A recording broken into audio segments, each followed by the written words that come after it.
السلام علیکم دوستو، ہم امید کرتے ہیں آپ سب لوگ خیریت سے ہوں گے۔ تو آپ لوگوں کا ٹائم ویسٹ کیے بغیر ہم بڑھتے ہیں اپنی ویڈیو کی طرف۔ جو دوست ہمارے چینل پر نئے ہیں وہ چینل کو سبسکرائب اور لائک لازمی کر دیں۔ چلو بڑھتے ہیں اپنی ویڈیو کی طرف۔ ایک بادشاہ کے پاس غلاموں کی ایک بہت بڑی تعداد تھی۔ ان میں سے ایک بہت ہی سیاہ غلام تھا۔ وہ بادشاہ سے سچا پیار کرتا تھا۔ بادشاہ بھی اس کو چاہتے تھے۔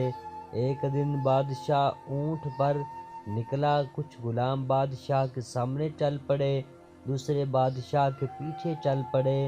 سیاہ غلام اپنے گھوڑے پر سوار تھا۔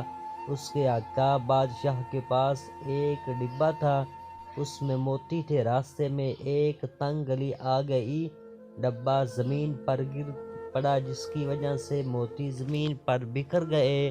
بادشاہ نے اپنے غلاموں سے کہا، جا کر موتی لے لو، میں ان کو مزید نہیں چاہتا۔ بادشاہ نے کہا، غلاموں نے بھاگ کر موتی جمع کیے، وہ موتی لے گئے۔ سیاہ غلام اپنی جگہ پر رکا رہا، وہ اپنے آقا کے شانہ بشانہ تھا۔ اس نے اپنے آقا کی حفاظت کی، اس نے اپنے آقا کی جان کی پرواہ کی، اسے آقا کے موتیوں کی پرواہ نہیں تھی۔ وہ سچا عاشق تھا، وہ سچا غلام تھا۔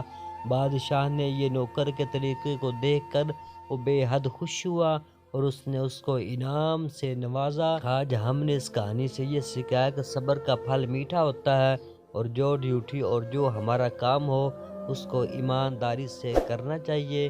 تو امید کرتے ہیں آپ کو ہماری یہ ویڈیو اچھی لگی ہوگی۔ تو ملتے ہیں دوستو دوسری ویڈیو میں، تب تک